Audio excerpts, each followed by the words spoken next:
Hello everyone, myself Monisha Acharya and I'm legal intern at Lexis and Company. So today I'm here to talk to you about the daughter co-parental right, which was held as a judgment, or you can say held as landmark judgment in the Indian judicial system.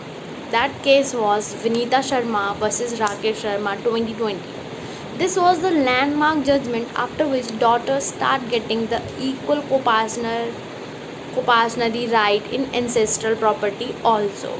As in this Hindu Succession Act 1956, there are two types of property. First, ancestral property. And ancestral property is a property acquired by our great grandfather who will be Hindu, which has been passed down from generation to generation. Your grandfather and father up to the present generation, you, without being divided by your family. And the ancestral property was divided according to Hindu Succession Act, where section 6 talk about the survivorship rule.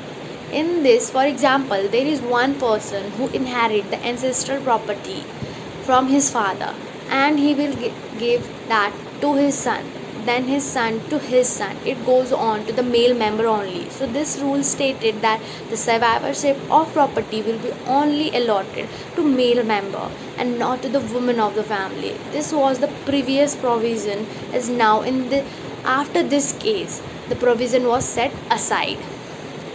Then other property is self-acquired property. Self-acquired property is the one that have purchased or acquired from your own income resources. It also include property obtained or inherited as a legal hire or by will or through gift deeds. So the person make the will to distribute among the family member. Will can be framed only in self-acquired property. So basically, what were the issues raised in this case? Daughter born before 2005 get equal co-parental right or not? A life father is necessary for daughter to get equal co-parental right. In 2005, the rule of survivorship was set aside and held as invalid, and there were two provisions added of testamentary succession and interstate succession. So what is testamentary succession? It talked especially about the self-acquired property. So any person who want to divide his property can make will, and he will mention to whom he want to give that property. It can be his son, daughter, widow, relatives, and any third person. Other is interstate succession. So when there is no will system, then the ancestral property will be divided by this method. There are some classes who will get equal right in co-parental property: widow, son, and then to daughter.